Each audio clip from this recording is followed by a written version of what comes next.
Don't forget, you can reach the latest episode of Potomac Watch anytime. Just ask your smart speaker, play the Opinion Potomac Watch podcast. From the opinion pages of the Wall Street Journal, this is Potomac Watch. Welcome back. Let's turn to the latest in the New York hush money trial of Donald Trump, and that is that the judge, Juan Merchan, this morning has held Donald Trump in criminal contempt for violating a gag order issued by the court. To my eye, the gag order issued by the judge was relatively narrow. It covered witnesses, members of the jury or prospective jurors, and then court staff and prosecution staff. But it left Donald Trump free to attack District Attorney Alvin Bragg, as well as the judge himself. Donald Trump, however, was making statements about Michael Cohen, a probable witness. He also had a Truth Social post quoting a TV commentator saying that, quote, undercover liberal activists are lying to the judge in order to get on the Trump jury. So now we have an order by the judge holding Donald Trump in contempt for 9 violations of the gag order, imposing the maximum fine under law of $1,000, so a total of $9,000.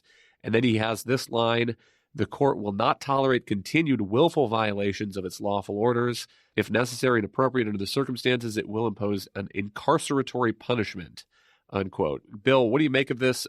To my eye, it looks like the judge is trying to thread the needle here. It's enough to vindicate his authority to impose decorum over this trial, and yet not enough that Donald Trump can go back and claim that he is a victim anew. I think it's just the latest act in a 3-ring circus. You know, the whole case shouldn't have been brought. There's a lot of problems with how broad the judge's gag order was in the first place.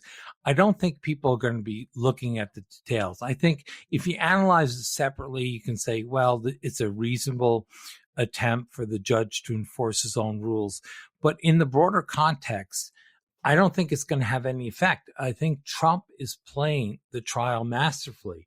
And the reason I say that is he knows he can't really win the case in court.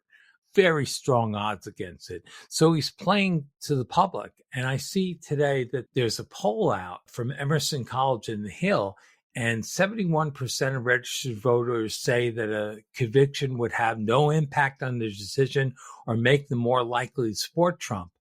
And that's in battleground states. And he's also persuaded a significant chunk of the American people that the whole trial is unfair. And I think that was his goal. We'll see if Trump pushes the judge to actually impose incarceratory sanctions that he threatened. Kim, what's your read of this? Trump's lawyers had argued that some of these Truth Social posts were quoting other people, and so they did not constitute statements from Donald Trump.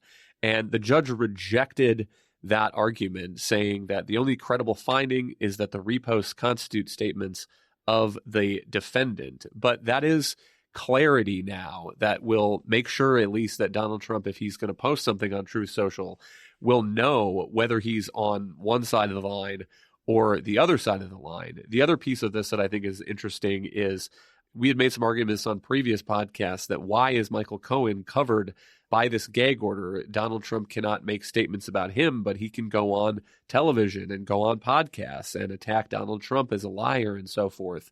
Notable, though, that Michael Cohen now, here is his statement on X, or formerly known as Twitter. Despite not being the gag defendant, out of respect for Judge Merchan and the prosecutors, I will cease posting anything about Donald on my X, formerly Twitter account, or on the Mea Culpa podcast until after my trial testimony.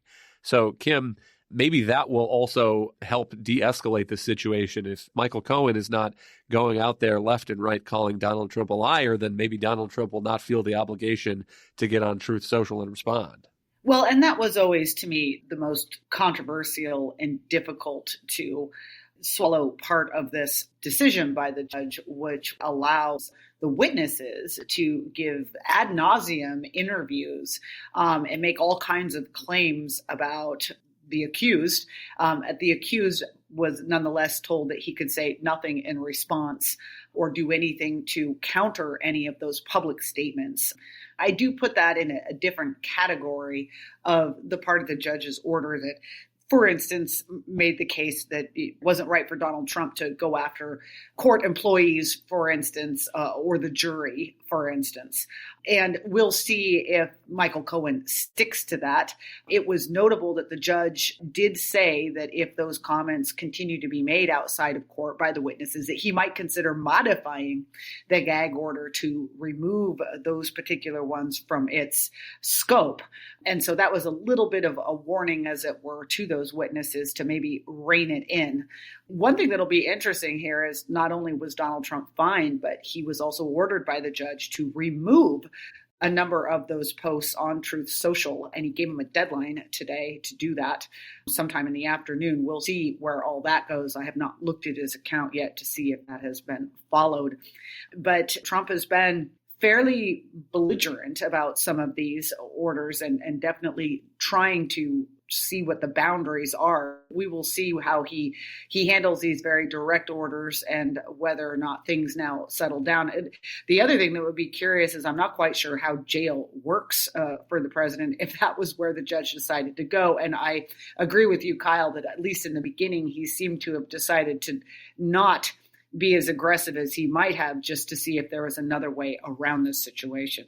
Thank you, Kim and Bill. Thank you all for listening. You can email us at pwpodcast@wsj.com. If you like the show, please hit that subscribe button, and we'll be back tomorrow with another edition of Potomac Watch.